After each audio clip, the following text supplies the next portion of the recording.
Pasukan Rusia dan Turki melakukan patroli gabungan di dekat Israel sejak Kamis 22 Agustus 2024. Hal tersebut mengakibatkan Amerika Serikat dan Israel khawatir. Dikutip dari Hindustan Times, hal tersebut dibenarkan oleh Kementerian Pertahanan Turki. Dilaporkan pasukan Turki dan Rusia melakukan patroli darat gabungan di wilayah timur zona operasi mata air perdamaian di timur laut Suriah.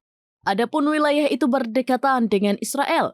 Reuters melaporkan patroli gabungan itu melibatkan 4 kendaraan lapis baja dan 24 personel.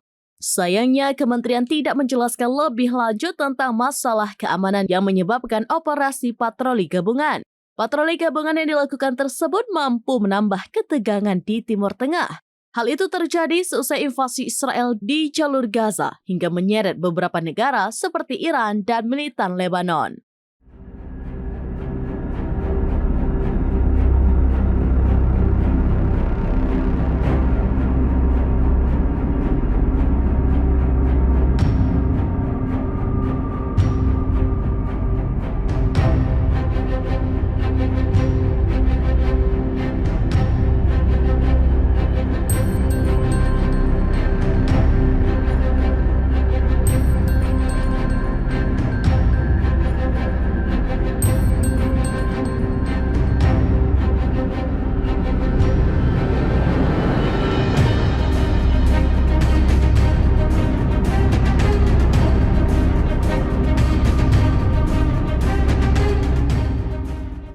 Demikian informasi terkini Syeda Ralun. Saksikan terus beragam informasi lainnya. Coba like dan share seluruh akun serambinews.com.